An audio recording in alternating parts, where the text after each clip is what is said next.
Assalamualaikum warahmatullahi wabarakatuh. Hello everybody, we are group 14 from class G655 and in this video we are going to explain about passive voice. Before we head on to the materials, our group would like to introduce ourselves first. My name is Cila Sinta Altaira and my last 3 digits NPM are 210. Hello, my name is Erika Febanti Pardede with last NPM is 209. My name is Christina and my last NPM 207.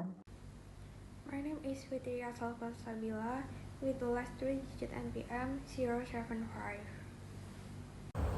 The first topic is what is passive voice?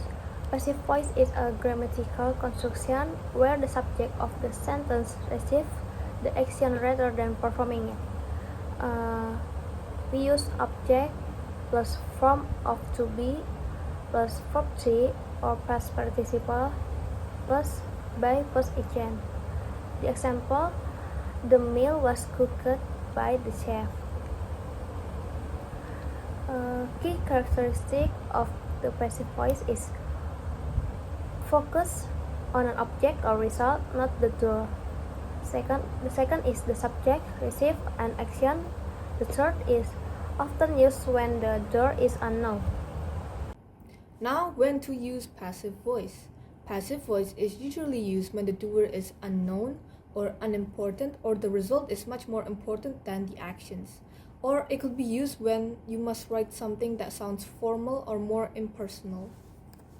Here's a comparison. Passive versus active voice. Here is a comparison between passive and active voice. In passive voice, the subject receives an action and could be omitted or placed later in a sentence. The structure is object plus to be plus past participle or verb 3 plus its optional by plus agent. For example, a letter is written by her and the room is being cleaned by them. Next is active voice.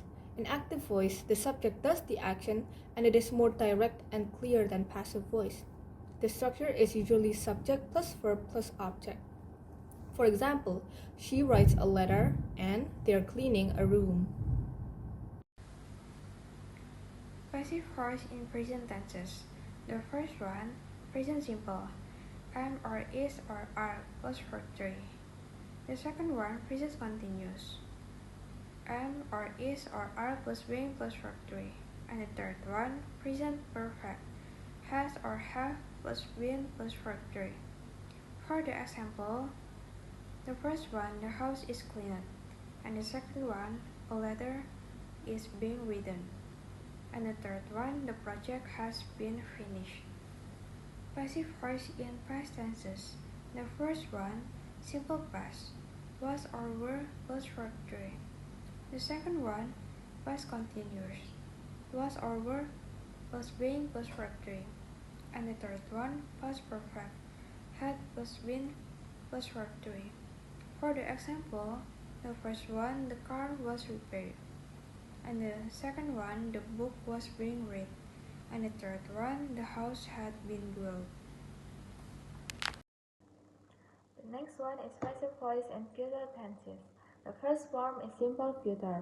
The passive structure is will plus be plus past participle verb 3.